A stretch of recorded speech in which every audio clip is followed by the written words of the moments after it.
Hi, അസ്സാം വലൈക്കും. എല്ലാവരും സുഖമായിട്ടിരിക്കുന്നു. ഞാനിവിടെ സുഖമായിട്ടിരിക്കുന്നു, ഹാപ്പി ആയിട്ടിരിക്കുന്നു. ഇന്ന് ഒരു വെറൈറ്റി ആയിട്ടുള്ള ഡിഷുമായിട്ടാണ് ഞാൻ വന്നിരിക്കുന്നത്. നമുക്കെല്ലാവർക്കും സിമ്പിളായിട്ട് ഉണ്ടാക്കാൻ പറ്റുന്ന എന്നാൽ ഹെൽത്തി ആയിട്ടുള്ള ഒരു ഡിഷാണ് അവൽ കേക്ക്. അവൽ കേക്കാണ് ഞാനിന്ന് ഉണ്ടാക്കാൻ പോകുന്നത്. നമ്മുടെ കുഞ്ഞു മക്കളുടെ വെക്കേഷനൊക്കെ ഏകദേശം കഴിയാറായി. അത് മാത്രവുമല്ല, നമ്മൾ കേരളീയർ നല്ല കൊടും ചൂടിലൂടെയാണ് കടന്നു പോയിക്കൊണ്ടിരിക്കുന്നത്. ഈ സമയത്തൊക്കെ നമുക്ക് എല്ലാവർക്കും ഉണ്ടാക്കി കഴിക്കാൻ പറ്റുന്ന നല്ല ഹെൽത്തി ആയിട്ടുള്ള കുട്ടികൾക്കൊക്കെ ഏറെ ഇഷ്ടപ്പെടുന്ന ഒരു ഡിഷാണ്. നിങ്ങൾ മസ്റ്റായിട്ടും ട്രൈ ചെയ്ത് നോക്കുക.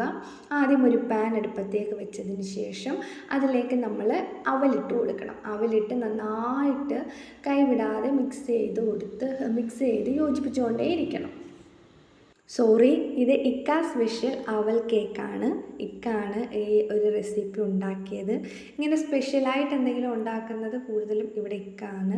ഇങ്ങനെ എന്തെങ്കിലും ഒരു സ്പെഷ്യൽ ഐറ്റം കണ്ടുപിടിച്ച് ഇങ്ങനെ വെറൈറ്റി ആയിട്ട് ഉണ്ടാക്കുന്നത് ഇക്കാക്ക് ഭയങ്കര ഇഷ്ടമാണ്. ഞാൻ ഇങ്ങനെയുള്ള ഐറ്റംസ് ഒന്നും കൈവെക്കാറില്ല. ഇൻഷാ അല്ലാഹ് വെക്കണം. അന്നേരം നമ്മളൊരു പാൻ അടുപ്പിൽ വെച്ച് പാൻ ചൂടായതിന് ശേഷം നമ്മൾ അവലിട്ട് കൊടുക്കണം. അവലൊരു 5 മിനിറ്റോളം നമ്മൾ കൈവിടാതെ ഇളക്കിക്കൊണ്ടേയിരിക്കണം. അടുക്കി പിടിക്കാതെയും കളർ മാറാതെ ഇരിക്കാനാണ് നമ്മൾ കൈ മാറ്റാതെ തന്നെ ഇളക്കുന്നത്. അതിന് ശേഷം ചെറിയൊരു ക്രിസ്പി ഒരു ബ്രൗൺ നിറമൊക്കെ ആയി തുടങ്ങുമ്പോൾ നമ്മൾ അതിലേക്ക് തേങ്ങ ആഡ് ചെയ്ത് കൊടുക്കണം. തേങ്ങ ആഡ് ചെയ്തതിന് ശേഷവും നന്നായിട്ട് ഇളക്കിയതിന് ശേഷം ആ ഒരു തേങ്ങയുടെ വെള്ളമയവും ആ ഒരു എണ്ണമയവും ഒക്കെ മാറുന്നിടം വരെ നമ്മൾ നന്നായിട്ടിങ്ങനെ ഇളക്കിക്കൊണ്ടേയിരിക്കണം. അന്നേരം എൻ്റെ ചാനൽ ആദ്യമായിട്ട് കാണുന്നവരാണെങ്കിൽ പ്ലീസ് ഒന്ന് സബ്സ്ക്രൈബ് ചെയ്യണേ. പിന്നെ ഈ വീഡിയോ ഇഷ്ടമാണെങ്കിൽ നിങ്ങളൊന്ന് ലൈക്കും ചെയ്യാൻ മറക്കരുത്. അങ്ങനെ നമ്മൾ ആ ഒരു പരുവായിട്ടുണ്ട്. ആ ഒരു പരുവമാകുമ്പോൾ ഒരു പാത്രത്തിലേക്ക് നമുക്ക് മാറ്റി വെക്കാം. അതൊന്ന് ചൂടാറാൻ വേണ്ടി മാറ്റി വെക്കാം. അതിന് ശേഷം നമ്മൾ കുറച്ച് വെള്ളം ഒഴിച്ച് നമ്മൾ ശർക്കര പാവ് കാച്ചുന്നുണ്ട്. കുറച്ച് വെള്ളം, ഒരു എക്സ്ട്രാ വെള്ളം ഒഴിക്കുന്നത് നല്ലതാണ്. കുറച്ച് ലൂസ് പരുവത്തിലെടുക്കണം. അതിനുശേഷം വേറെ ഒരു പാത്രം വെച്ച് നമ്മൾ അതിലേക്ക് നെയ്യ് ഒഴിച്ചു കൊടുക്കുന്നുണ്ട്. നെയ്യ് ഒഴിച്ചു കൊടുത്ത് നമ്മൾ കിസ്മിസ് ഇട്ട് ചെറുതായിട്ടൊന്ന് റോസ്റ്റ് ചെയ്തെടുക്കാനാണ്. കിസ്മിസ് ചെറുതായിട്ടൊന്ന് റോസ്റ്റായി വരുമ്പോഴത്തേക്ക് നമുക്കതിലേക്ക് കടലപ്പരിപ്പും കൂടെ ഒന്ന് ആഡ് ചെയ്ത് കൊടുക്കണം. കടലപ്പരിപ്പും കൂടെ ആഡ് ചെയ്ത് കൊടുത്ത് നമുക്ക് ചെറുതായിട്ടൊന്ന് റോസ്റ്റ് ചെയ്ത് എടുക്കണം. അന്നേരം നമ്മൾ കുറച്ച് നെയ്യ് മാത്രമേ ഉപയോഗിക്കുന്നുള്ളൂ. കുറച്ച് നെയ്യ് ഉപയോഗിക്കുന്നത്. ഇനിയും നമ്മൾ ഇത് വരവുമ്പോൾ നെയ്യ് ഒഴിക്കും. അത് കാരണം കുറച്ച് നെയ്യ് മാത്രം ഒഴിച്ച് അതൊന്ന് റോസ്റ്റ് ചെയ്തെടുത്താൽ മതി. അതിന് ശേഷം നമ്മൾ നേരത്തെ ഉണ്ടാക്കി വെച്ചിരിക്കുന്ന ആ ഒരു മിക്സ് ചൂടാറി നമ്മൾ മിക്സിയുടെ ജാറിലേക്കിട്ട് നന്നായിട്ട് ഫൈനായിട്ട് തന്നെ അരച്ചെടുക്കണം.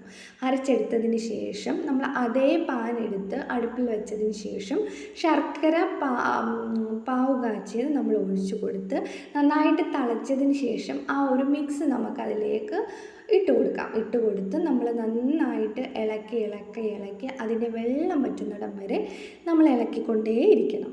ഇളക്കിയതിന് ശേഷം കുറച്ച് നമ്മൾ നെയ്യ് ആഡ് ചെയ്ത് കൊടുക്കുന്നുണ്ട്. കുറച്ച് നെയ്യും കൂടെ ആഡ് ചെയ്ത് കൊടുത്തതിന് ശേഷം നമ്മൾ വീണ്ടും ഇളക്കിക്കൊണ്ടിരിക്കുക. ഇളക്കുക എന്ന് പറയുമ്പോൾ ഒരുപാട് നേരം വെച്ചുകൊണ്ടിരിക്കേണ്ട, ഒരു 5-10 മിനിറ്റ് നേരത്തെ കാര്യമുള്ളൂ. അങ്ങനെ ഇളക്കി യോജിപ്പിച്ചതിന് ശേഷം നമ്മൾ നേരത്തെ നെയ്യിൽ റോസ്റ്റ് ചെയ്ത് വെച്ച ആ ഒരു കിസ്മിസ് കടലപ്പരിപ്പ് മിക്സ് നമുക്ക് ഇതിലേക്ക് ആഡ് ചെയ്ത് കൊടുക്കണം. ആഡ് ചെയ്ത് കൊടുത്ത് വെള്ളമയമൊക്കെ മാറിയതിന് ശേഷം നമ്മളൊരു പാത്രം എടുത്ത് ആ പാത്രത്തിലേക്ക് നെയ്യ് പുരട്ടിയതിന് ശേഷം നമുക്ക് ആ ഒരു പാത്രത്തിലേക്ക് ഫില്ല് ചെയ്ത് കൊടുക്കാം. നമ്മുടെ ഇഷ്ടപ്രകാരം ഏത് പാത്രത്തിൽ വേണമെങ്കിലും നമുക്ക് എടുക്കാം. ഏത് റൗണ്ടിൽ വേണമെങ്കിലും നമുക്ക് എടുക്കാവുന്നതാണ്.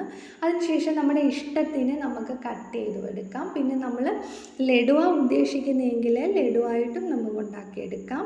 അന്നേരം എല്ലാവരും ഇതൊന്ന് ട്രൈ ചെയ്ത് നോക്കണം. Thank you.